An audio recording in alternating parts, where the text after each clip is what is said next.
Hey guys, how's it going? Welcome to my video. So, here's the situation right now with my car. I am parked right now. I am parked right now at a CVS, and my car's not starting. I don't know, man. I drove this car. This car was driving fine. But to be honest with you, this car did have some issues starting. I would say sporadically, probably. It had issues starting sporadically. Like once a month, I would have issues with it. But this time, nothing. I mean, those other times when it wouldn't start, I was able to do some stuff, knock on the start, or try to get it to start. But unfortunately, this time, nothing, absolutely nothing. So what happens is when I try to start it, when I try to start the motor, what happens is all I hear is one click. This car, I must have driven it 20 miles before I got to this spot. Was going to pick up something from CVS and just drive off, but unfortunately I'm in this situation where my car is not starting. So here's what I've done so far as trying to troubleshoot it. All right, this situation here is a situation where there is no cranks. The car does not crank at all. All right, I'm hearing one click, no other noise. It's absolutely silent. So I was like, maybe it could be the battery.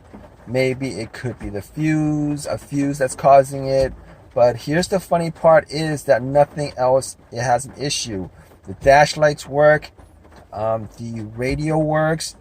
The fan blower motor works. Obviously, I'm not getting AC out of this car. Reason being, you got to have the car running for that to work. If it's not a hybrid, this car is not a hybrid. So that's the issue that I'm having right now.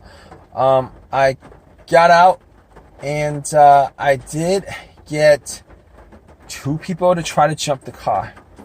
All right. First time didn't work.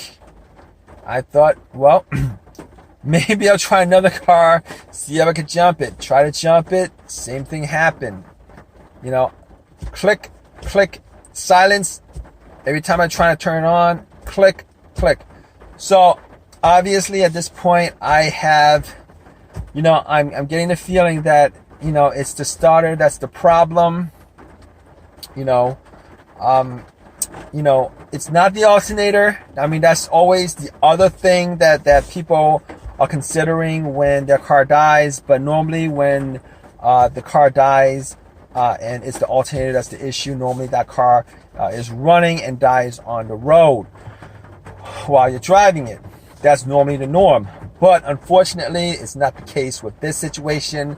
My car was running fine. I parked it. It was running fine when I parked it. Got into the pharmacy. Spent about 10 minutes shopping. Got back into my car. Tried to start it. Nothing happened. So what I did was I tried to test out the headlights. See if the beams on the light was weak. It wasn't weak. It was a strong beam. I turned on my high beam. It's strong. Not a problem there. So second thing I did was I tried to check out my fuses. Funny thing is, I do have a fuse tester with me. I do keep a couple of things in my car just for these kinds of situation. I test out all the fuses. All the fuses works without a problem at all. So at that point, I'm pretty sure it's the starter, considering if a fuse goes out, there's a couple of things that would happen or could happen. If a fuse goes out on you, sometimes you would get absolutely nothing on the dash, which means that there is a blown fuse particularly a blown fuse, a main blown fuse. But this is not the case, considering everything lights up. Not a problem. All right, and there's nothing that looks weird or odd. There's nothing that looks weird or odd with the display, with the dash, with the display, with the radio. Nothing at all looks weird. It doesn't look like there's any kind of lights that are out, any kind of, I'm not getting check engine lights, I'm not getting any of that stuff, so not a problem. And it's not cranking. I've had situations where cars, even my car with blown fuse would crank, but it won't start up, it won't turn over. This situation, I'm not getting a crank at all. It's not starting over. I mean, it's not turning over. And so my next thought about that was, well, it could be a relay. It could be a relay that's causing it. All right. So your next thought on that is, maybe it's the relay that's causing it. So I was like, all right, I did take out the starter relay, see if it was rusty, see if there's any kind of dirt on it, see if there's anything that would keep it from conducting electricity through the through the stems of the relay. It does happen, but in some of these cases where the relays are, in some cases it does happen. But I took the relay out, cleaned the relay, put it back in, nothing. And I was pretty sure it wasn't the relay that was causing it. Reason I was sure that it wasn't the relay that was causing it is this. I actually do hear a click. I do hear a click. So if it was the relay that was causing it, you would not hear that click from the solenoid. You would not hear the click from the solenoid at all. All right, if that's the case. So what happens is, all right, once you try to turn on your car, the electricity goes through the relay goes to the starter, and that would actually start up. Now, if I heard nothing, if I had no clicks whatsoever, no clicks, no sounds whatsoever, it might just be the relay that's causing it. It could be.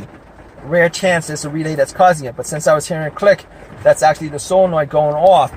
All right. I didn't hear any kind of firing off of the solenoid, but it was at least a click. So I know the solenoid was at least clicking. So at that point, I knew that it probably was not the relay that was causing it. So what I did was, I went out the car and I tried to bump the starter. You guys don't know what that is. It's me, some starters are pretty, it's right there. Some starters are right there. Other starters, are in weird places. I did try to bump the starter and nothing happened. Try to bump the starter. Nothing happened. All right. Nothing happened whatsoever. And unfortunately, it didn't start up. And at that point, I knew it was the starter. And unfortunately, I got to get my car towed. Got to get my car towed and put that starter in. But I think, yeah, that's what I'm going to do, guys. All right.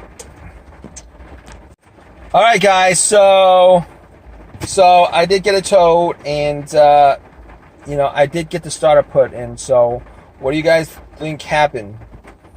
It was the starter. It was the starter that went out on me. Unfortunate thing is, I bought that starter about a year ago. Probably put in I don't know, at most 25,000 miles on it, and it died out on me within a year. This is a starter I bought from. It's a remanufactured starter. I bought from an auto shop. It's a remanufactured starter.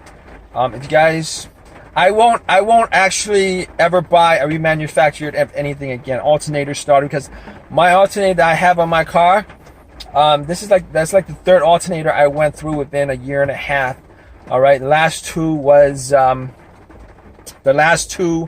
were alternators that I got from an auto parts place, and both were warranted. Both were warranted and 1 year warranty. But here's the thing about it: regardless of whether there's a warranty on it, you guys still, if you're not doing yourself, even if you're doing yourself, you're gonna have to spend time doing it or pay somebody to do it, and that's the part that's expensive. All right, the part itself shouldn't go out on you within a year. Okay, these parts do, unfortunately. So the starter was a remanufactured, rebuilt starter. So I had to go out, had to buy a starter from eBay. Fortunately, there was a junkyard that was selling it that was close to me. Got it, had it put in, and started up right away. I'm pretty sure this starter that I got, it's an OEM, originally from the manufacturer, and this is gonna work a lot better than the remanufactured, rebuilt starter that I got. From now on, I'm not gonna buy rebuilt, refurbished, remanufactured starters. I'm not gonna do that. All right, it's not worth it. I mean, that's my personal thought on it. But regardless, if you guys have any comments, please leave me your comments in your comments section, and I would definitely get back to you if you got any questions or whatever. Please give me a thumbs up. Please subscribe. All right, guys.